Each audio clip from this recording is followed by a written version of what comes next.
روی بنمای و دل از من شوریده ربایی. تو چه شوخی که دل از مردم بیدیده ربایی. تو که خود فاش توانی دل یک شهر رو بودن، دل شوریده روا نیست که دزدیده ربایی. توی این ویدیو توی محله تاریخی شیراز داریم یه گشت و گذار با همشهری‌ها میکنیم و اطلاعاتی در مورد شاعر گمنام شیراز یعنی شوریده شیرازی به دست میاریم.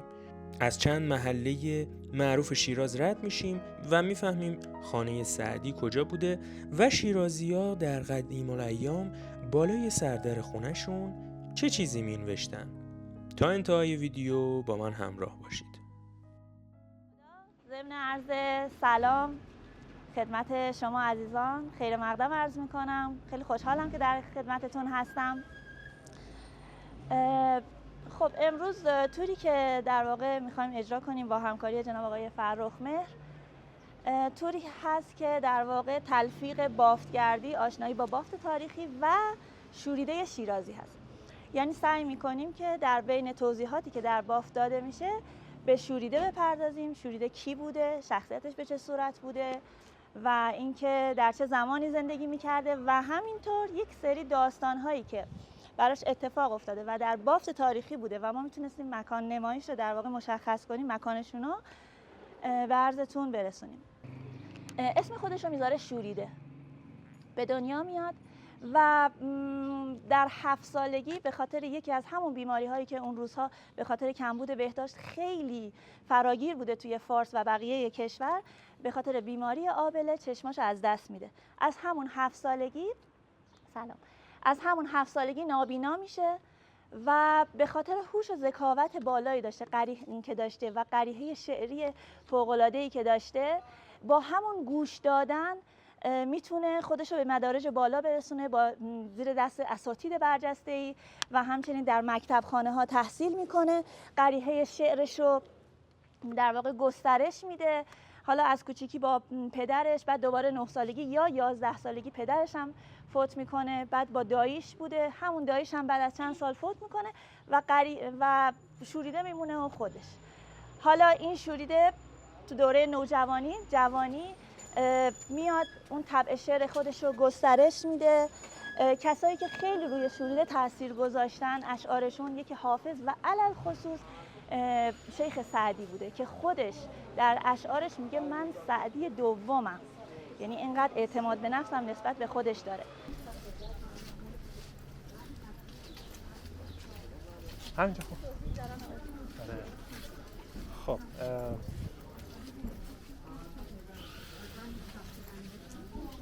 اینجا هم کوچه قشو و رشو هست که از بازارچه فقط همین دوتا حجره مونده.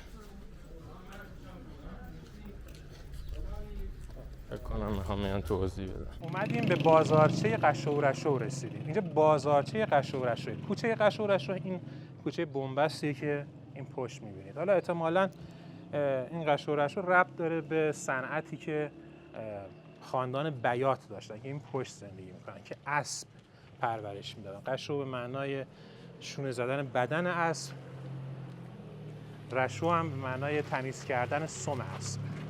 و خب اسم این کوچه روی این بازارچه هم افتاده. تعداد مغازه‌ها خیلی بیشتر بوده. بعد یه مغازش فعالی که آقای راهمی گاهن میاد اینجا میشینه، فیلماش هم داخل اینستاگرام زیاد دیده. یه عطار قدیمی و یه پهلوان قدیمی. حالا جلوتر رفتیم زورخونه‌ای که ایشون توش ورزش می‌کردن هم می‌بینیم. حالا شهرداری اونجا تابلو زده قشو و رشو، منظورش اینه که به طرف قشو و رشو، این کوچه قشو و رشو نیست.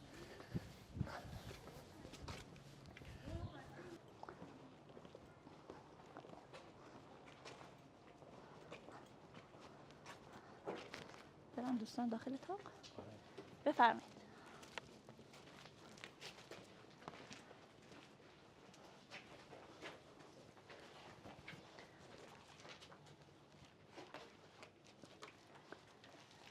خب در واقع تاقی که الان زیرش هستیم اسمش تاق میرزکریم صرافه. میرزکریم صراف، میرزا کریم صراف، یکی از تاجران و متمولین و خیرین دوره قاجار هست.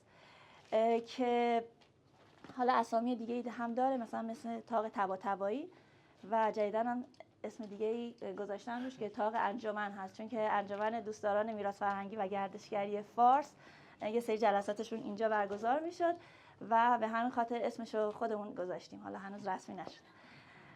خب پشت سرتون اینجا در واقع همون زورخونه‌ای که جناب نصیرالملک شدید دیگه آقای فرخ‌مهر گفتن. این زورخونه یه زورخونه قدیمیه که بهش میگن زورخونه میرکریم صراف، که همون آقای راهمی هم که گفتن تنها بازمانده مغازه‌های بازمانده بازارچه هست، در واقع پهلوون اینجا بودن. یه توضیح مختصرم در مورد طاق‌ها بدم که اصلا برای چی طاق به وجود میاد توی المان شهری دوره قدیم، چرا طاق داره. ببینید یه چیزی هست، اولی که طاق فقط مختص شهر شیراز نیست. شهرهایی که گرم و خشک هستن معمولاً طاق دارن، مثل یزد، مثل کرمان، بوشهر هم طاق داره، ولی شکل طاق‌ها متفاوت هست. طاق‌ها چند تا کارکرد دارن. یکیش الان دیدید دیگه اینجا آفتاب بود، ما اومدیم تو سایه. یکیش برای فرار از آفتاب، برای اینکه بارون نباره. یکیش این که این خونه‌های کناری مثلا باعث استحکام بیشتر بشه، دیوارها استحکام بیشتری داشته باشن، همون چیزایی که زده میشه. یکیش حالا میگن که یعنی مکتوب هست که به خاطر اینکه ورود اسب اینجا بوده، مثلا بعضی وقتا که حالا این طاق بلنده، اکثر طاق‌هایی که تو بافت هستن طاق‌های کوتاه‌تری هستن، مثلا وقتی که حمله میکردن با اسب نتونن وارد کوچه بشن یا بتونن در کوچه رو بگیرن ببندن، نذارن که حالا اون یاغی‌ها یا هر کس دیگه وارد بشه. چون دوره قاجار و زن ما این مخصوصا دوره زن خیلی این چیزها رو داشتیم. اینها کارکردهایی هست که برای طاق هست. تو شیراز هم طاق‌های خیلی زیادی هست. یکیش اینه، شما اسم طاقی میشناسید که بگین؟ طاق شوریده. طاق شوریده میریم. طاق اسکروچی دیگه. طاق بیضایی. طاق بیضایی تو مسیرمون هست ولی فکر نکنم، نه از اون ور نمیریم.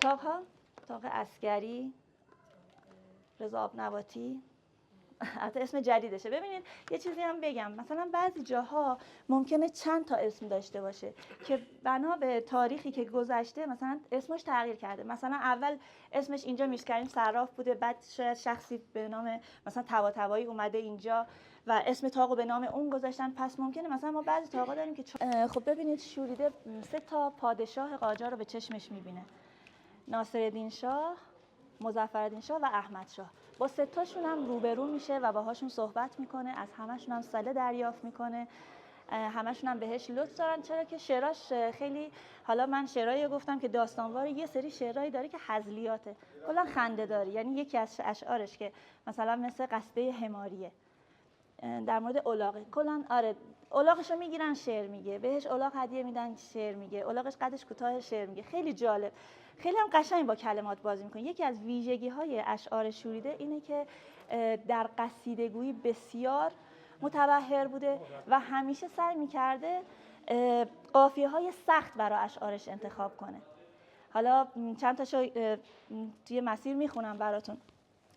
اما یک داستان، یکی از دیداراشه که با ناصرالدین شاه بوده.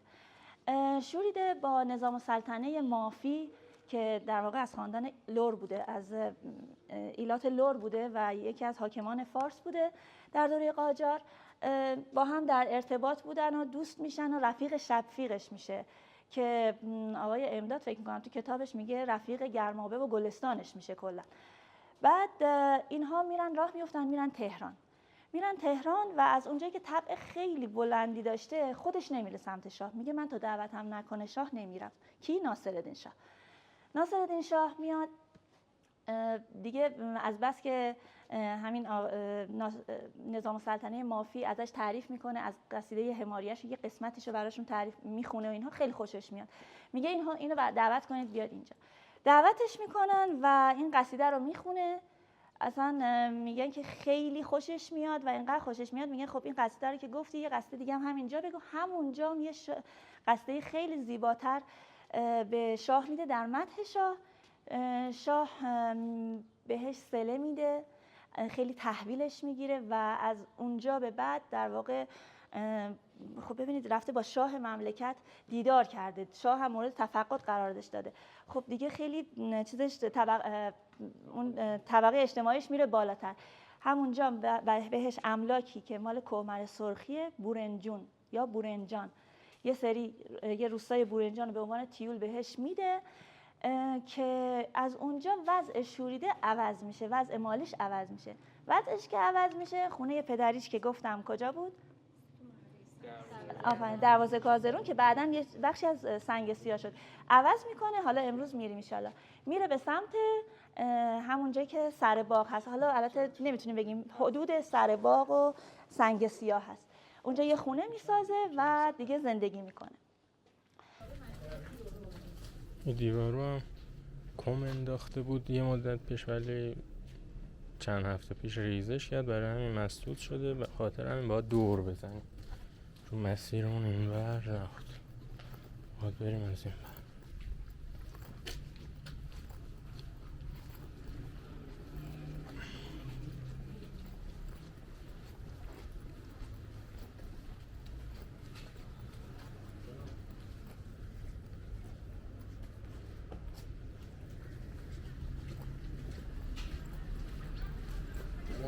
سلام.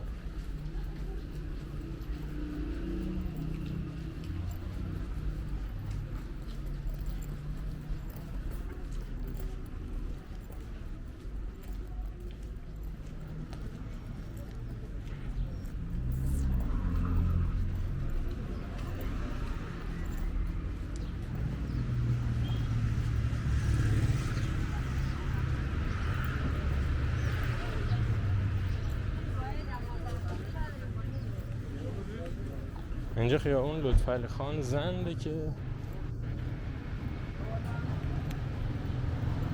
کشیده شده، همینجور مستقیم بریم میرسیم به سرای طالقانی نماز. کوچه مرکبی.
اما توکلی اینجا نوشته 1366.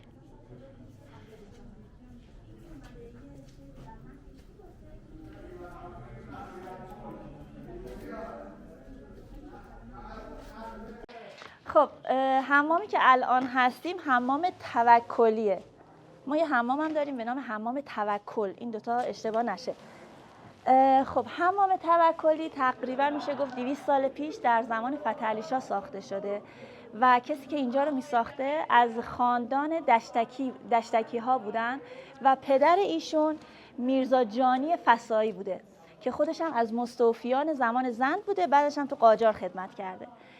این از توضیح حمام. و داخل حمام خیلی نقاشی‌های زیبایی داره. نمیدونم الان بازدید داره یا نه، ما فکر کنم از وقتمون خارجه که بخوایم بازدید کنیم، ولی اگه که اومدید و شرایطش بود دیدن کنید. نقاشی‌های فوق‌العاده زیبایی داره. کلاً حمام‌ها معمولا یا نقاشی‌های زیبایی داشتن یا تزئینات گچکاری و حالا آجر که نمیتونستن به کار ببرن، تزیینات معماری خیلی زیبایی داشتن. چرا؟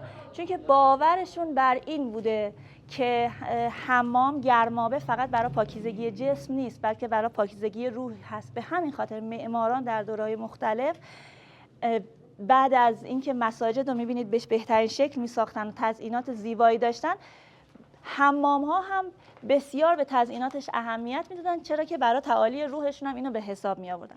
خب حمام فقط کارکرد استحمام و پاکیزگی نداشته، کارکردهای اجتماعی دیگه هم داشته. دیگه خودتون میدونید، مثلا اینکه می اومدن حتی برای وقت گذرانی، وقتی که به حمام می اومدن زمان زیادی رو سپری می‌کردن، با خودشون نوشیدنی می آوردن، قلیون می آوردن. مشاغل زیادی داخل حمام بوده، دلاک، کسی که دندون میکشه، سلمونی میکردن، همه اینها داخل حمام بوده. از اون طرف خب خیلی مراسم خاصی هم تو حمام ها انجام میشده، مراسمی که برای زایمانه، مراسمی که یعنی وقتی که بچه رو به دنیا می آوردن می اومدن حالا تو حمام میشستن مادر بچه رو، یا مثلا حمام مراسمی که مربوط به حنابندون، پسند دختر، خواستگاری، همه اینا داخل حمام اتفاق می افتاده. یه باور دیگه ای که بوده این که حمام ها رو، حالا نمیدونم از کی شکل میگیره این باور، که میگن حمام ها جای از ما بهترون بوده، یعنی موجودات ماورایی مثل جنیان، که نمیترسید که خب میگن که خب این کاملا خرافی هست. نه خب ببینید، یکی از علتای این باور به خاطر اینکه میگن که زیرش آتش بوده. خب تون حمام بوده روشن میشده، بعد از توی گربه‌روها این حرارته بوده، کفش همیشه گرم بوده، این آتشه رو به مثلا ابلیس یا شیطان رفتش میدادن، به همین خاطر اینطوری بوده. فکرم نکنید که ماها ممکنه، یا قدیمیای ما، پدر بزرگ، مادر بزرگا اون فقط از حمام میترسیدن بعضی وقتا تو تاریکی. حتی ما مظفرالدین شاه داریم که بسیار از حمام میترسیده و میگفتن وقتی که میخواستن وارد حمام بشن میگن از ما بهترون از چی میترسن؟ از چاقو یا سوزن و چیزای فلزی میترسن، یا اینکه وقتی میخواید وارد بشید با بسم الله هم برید. مظفرالدین شاه قبل از اینکه بره وزیر جنگش رو میفرستاده، امیر بهادر رو میفرستاده، اونم میرفته با شمشیر شروع میکرده با خودش جنگیدن، یعنی میگه خب من دیگه جنیان رو کشتم، حالا وارد بشید. یعنی به این صورت بوده. خب این یکی از باورهایی که بوده و مونده. این الان دیگه به محله سر باغ داریم میرسیم. سر باغ همون اتابکان، این انار اتابکی و این داستانا، این چیزا از همونا میاد. اینا املاکشون، باغ‌هاشون، یکی توی این قسمت از شهر بوده، یکیش طرف جایی که الان بهش فلکه خاتون میگیم، اونجا هم یه سری تأسیسات داشتن، مال قرن 7 هستن. ما از کوچه رهبر، همون جایی که مولانا داشت توضیح میداد، وارد کوچه قیاسی شدیم، جلوی هم گلدسته. این سردر دومی که بهش رسیدیم که از سردرهای اصیل این به اصطلاح مسجد است، به انتهای بازارچه‌ای به نام وکیل الدوله میرسیده. بعدش هم به کوچه امین التجار و خونه شهربتی‌ها که اونجاست. یه شاخه از همون کوچه هم به اینجا معین الشریعه میرسه. ما معین الشریعه داریم، مؤید الشریعه، از این شریعه‌ها زیاد تو اواخر قاجار زیاد داریم. این خونه‌ای که پشت سر ماست، خانه منطقی نژاد، محل سر باغ محل تاجرنشین بوده. خب اینا هم از تجار کازرونی الاصل شیراز هستن، خانواده منطقی نژاد. خونه یه مقدارش مونده، یه مقدارش هم پشتش بودی تخریب شده. جزء خونه‌ای بوده که حالا اون زمان که دهه 70 80 که تخریب انجام میشد، انجمن تونست نگرش داره. یه مدتی هم به عنوان موزه بود استفاده میشد. متاسفانه از انجمن هم گرفتنش، الان رها شده. حالا کوچه معین الشریعه رو با اینجا الان خیابون 9 دی بهش میگن که چند مدت پیش کامل اطراف تأسیسات خونه چیزی بود تخریب شد و این کوچه کشیده شد. نقشه رو میبینید.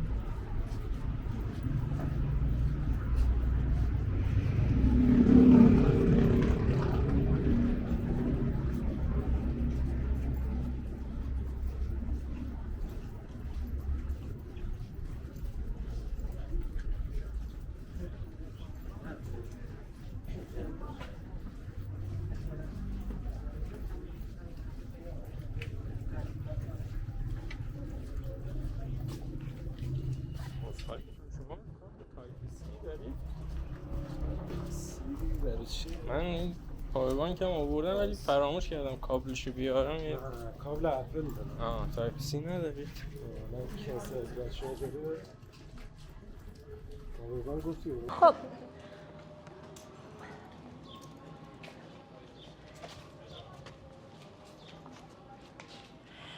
خب جایی که هستیم در واقع به اینجا میگن خانه منسوب به سعدی. ببینید وقتی میگیم منسوب یعنی نسب داده شده به سعدی. خونه هم خونه ای نیست که مال قرن 7 باشه. ممکنه این مکان قبلا یک خونه ای باشه که خونه پدری سعدی بوده یا هر چیز دیگه ای. به هر حال به این نام مونده.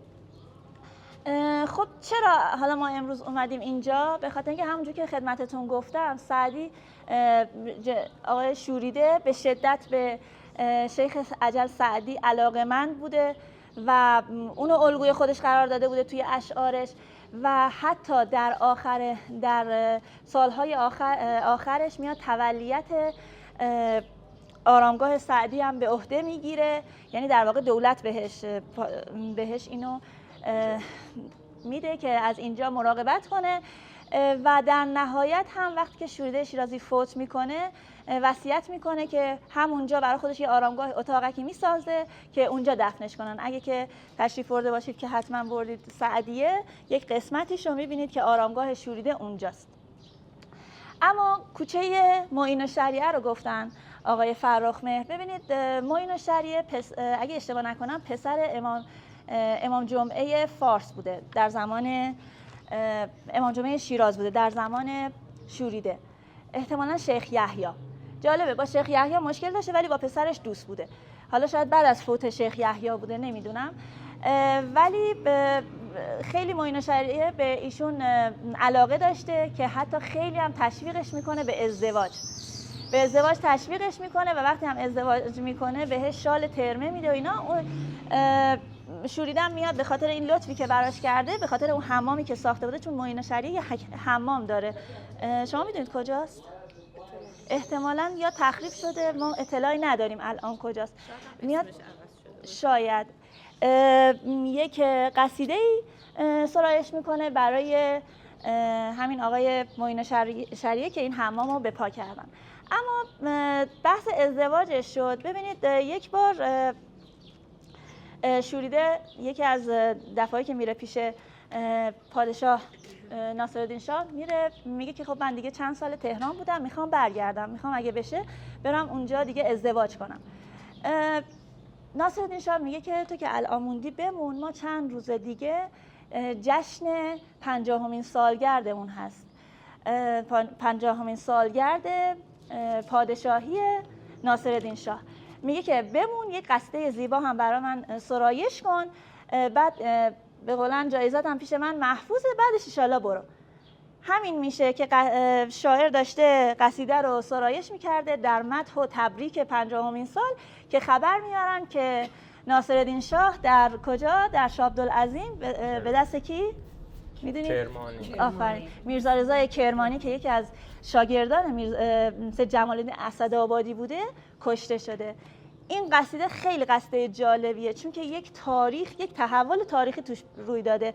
یعنی اولش در تبریک شاهنشاهیش بوده و نصفه دیگهش برای این بوده که تسلیت بگه.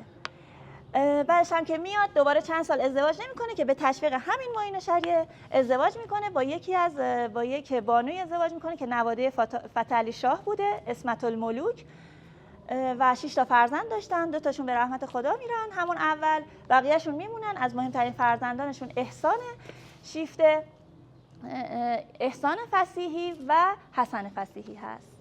خب بفرمایید. ببخشید، حسین فصیحی، احسان همون حسنه، 2 اسمه بود. خدا رو شکر هنوز پابرجا هست، البته مرمت شده. طاق امین التجاره. این محله تاجرنشین بوده، یعنی یکی از محلات تاجرنشین بافت قدیم بوده. امین التجار پدر بزرگ محمد نمازی بوده و اون ته اینجا که بریم یک مراسم آیینی برگزار میشه صبح تاسوعا که در واقع شربت میدن و حالا شبش هم شمع روشن میکنن و خیلی مراسم جالبی میشه، خیلی شلوغ میشه. یعنی از قدیم، شیرازی قدیم اینجا رو خیلی خوب میشناسن. جلوتر که بریم یه کوچه‌ای هست به نام نمازی. خب احتمالاً اینکه اینجا حالا به نام نمازیه، حالا ما نمی‌دونیم دقیق. میگن که حالا اینجا خود آقای نمازی، محمد نمازی اینجا زاده میشن، خودشون میگن، ما اطلاع نداریم، ما مکتوب ندیدیم جایی. ولی خب به هر حال اینجا محل ارزشمندی از نظر تاریخ. به هر حال یکی از خیرین شیراز اینجا زندگی میکرده و گفتنش خالی از لطف نیست. جلوتر که میریم کوچه نمازی رو میبینیم که یه توضیحاتی داره، خدمتتون میگم.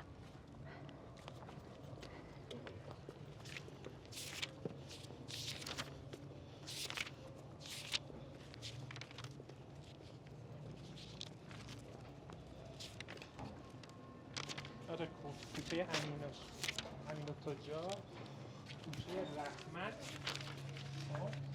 این همون تقاطعی که خانم باقر گفت، کوچه نمازی. بعضی از کوچه ها اولش یه اسم داره، وسطش یه اسم داره، آخرش هم یه اسم. خب کوچه ساخته. مثلا این کوچه اولش به نام نمازیه، وسطاش به نام زوریاسته، آخرش هم به نام یه تاجر دیگه است. فکر کنم همینجا بیستید بهتره، چون ماشین میخواد رد بشه اذیت میشید. لطف کنید همین قسمت بایستید. شما توضیح ندارید بگم؟ همونطور که گفتن اینجا کوچه نمازی هست که شوریده شیرازی هم یک شعری در مورد خاندان نمازی گفته و از حاجی نمازی یاد کرد که احتمال زیاد منظورشون محمد حسن نمازی بوده، یعنی پدر محمد نمازی که بیمارستان رو ساختن. جالبه که این افراد همشون در ساخت بیمارستان و مریضخانه، نواخانه، گداخانه خیلی فعال بودن و خدمت زیادی به شیراز کردن. شعری که میگه اینه: همت حاجی نمازی است که الحق کرد بدین سان به حفظ نوع حمایت، کرد بنا این مریضخانه عالی بر رخ مرزا گشود باب عنایت، ساخته بیمارخانه در عوض کاخ، یعنی به جایی که بره برای خودش کاخ بخونه بیمارخانه ساخت، حسن درایت ببین و فرط کفایت، خواسته که در این مریضخانه طبیب است حضرت دکتر کریم خان هدایت. کریم خان هدایت پسر عموی صادق هدایت مشهور هست که الان تو بهبودستان نمازی تو قسمت کاشیکاریش، یه قسمتی از کاشیکاری عکس و رخ همین آقای کریم خان هدایت رو میتونید ببینید. همین. محمد حسن نمازی پدر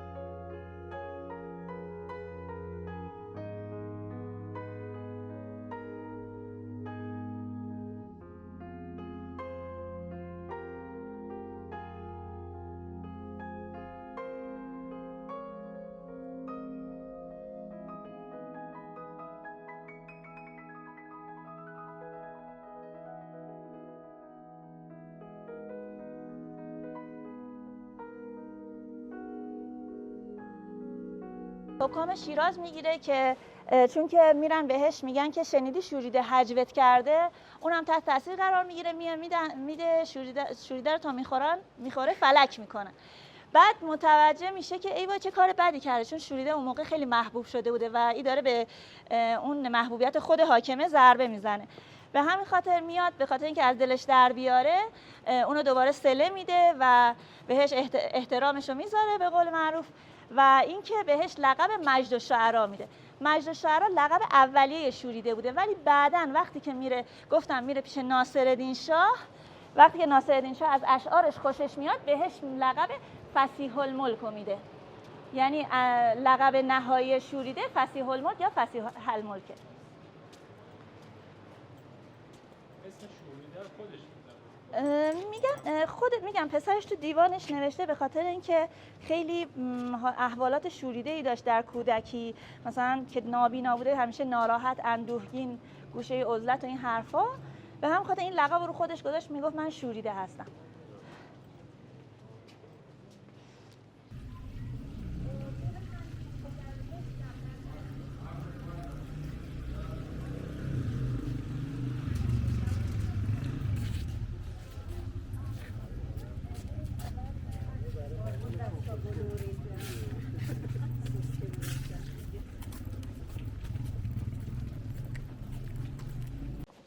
بالاخره رسیدیم به طاق شوریده، در واقع منزل شوریده شیرازی. خب ببینید اینجا یک خونه خیلی بزرگ بوده که گفتم این شوریده میاد اون سله‌ای که ناصرالدین شاه بهش میده از تویول بورنجون، روستای بورنجون رو بهش میده. خب صاحب مکنت میشه، برای خودش اول الاغی تهیه میکنه چون خیلی براشون مهم بوده که الاغ داشت. چند تا شعر داره در مورد الاغ، حتی یکی از قشنگترین قصیده هاش هم قصیده حماریه‌شه که فوق العاده قافیه‌های سختی داره و خیلی هم جالبه.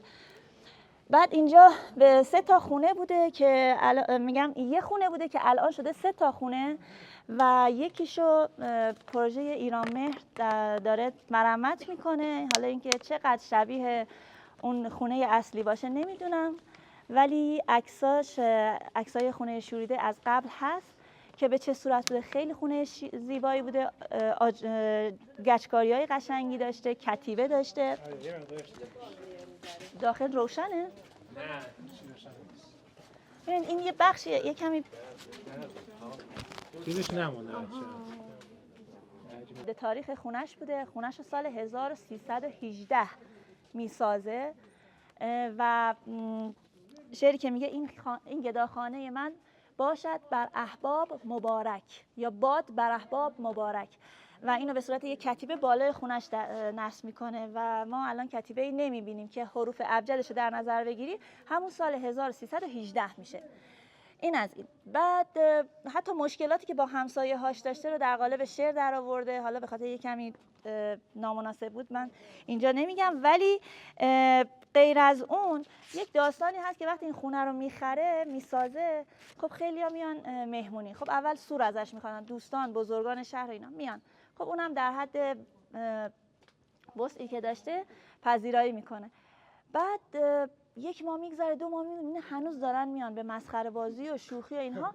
دیگه خیلی دیگه اعصابش خورد میشه. شعر میگه که یه شعری میگه خیلی جالبه. این شعر قصیده رو مینویسه و در سردر خونش نصب میکنه. حالا من فقط 4 تا بیتش اینجا میتونم براتون بخونم، خیلی طولانیه.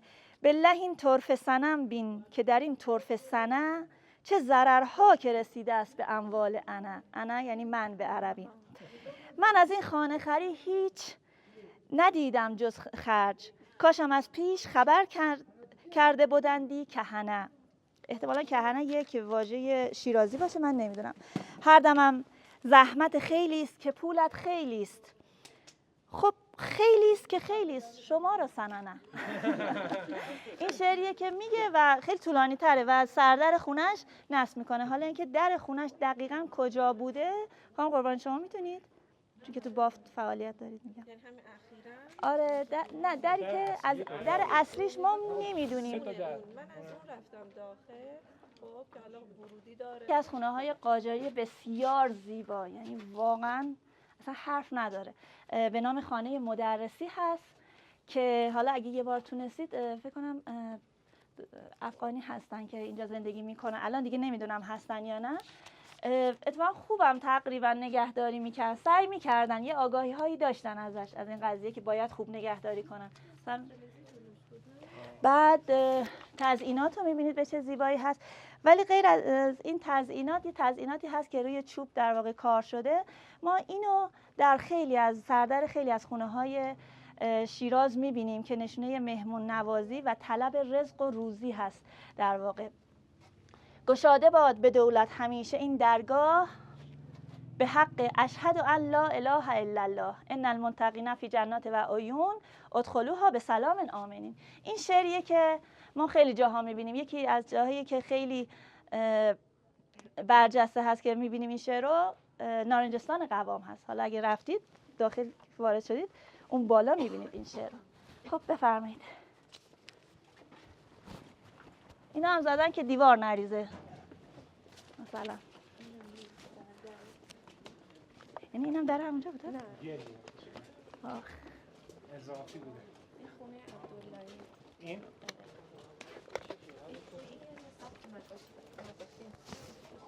چقدرش نمیاد. اینم خونه محمدی.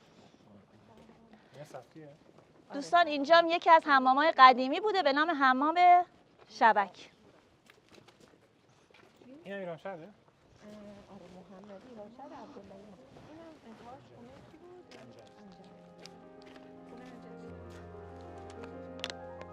نه نداریم، میخوایم از اینجا بریم. فقط یه لوکیشن دیگه داریم.